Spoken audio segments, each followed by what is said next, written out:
ดีปีใหม่เฮามาอวยใส่ให้สุขสำราญมาสร้างแดนนี้ให้เป็นแดนสวรรค์มาสร้างแดนนี้ให้เป็นแดนสวรรค์มาฟ้อนรำกันฉลองวันปีใหม่ก็มาเชิญให้ลูกเต้าเลยสุขภาพแข็งแรงดีมีแห้งเด้อปีใหม่ให้ลูกเฮ็ดหน้าค่าขึ้นขอให้ลูกอายุมันควรเฮ็ดหน้าค่าขึ้นโชคได้หาสิ่งที่เจ้ามองใจก็มีหลายจงได้มาแก่ที่ไม่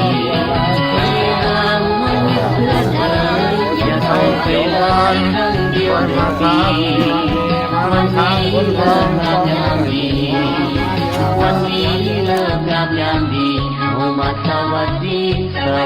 ปีใหม่หากใครเจ็บช้ำคมคืนก็จงราบรื่นเส้นสุขต่อไปหากได้สุขแล้วขออย่าแค่พลาดไปหากได้สุขแล้วขออย่าแค่พลาดไปขอไว้ใส่ให้ทุกท่านโชคดี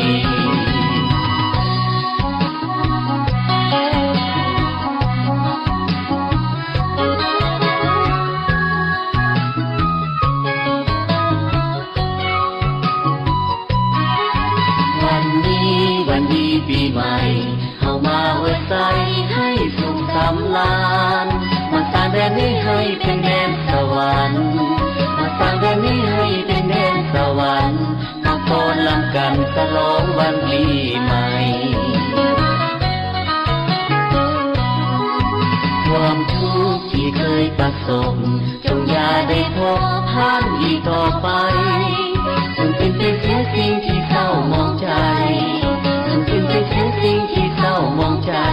เพราะสีวิไลจงได้มาแทนที่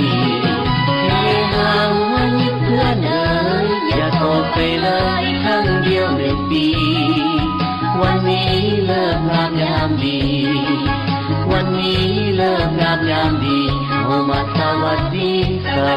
ปีใหม่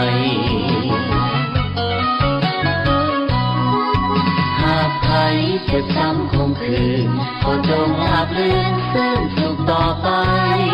หากได้สุขแล้วขออย่าแค่พลาดไปหากได้สุขแล้วขออย่าแค่พลาดไปขอไว้ใส่ให้ทุกท่านโชคดีขอไว้ใส่ให้ทุกท่านโชคดี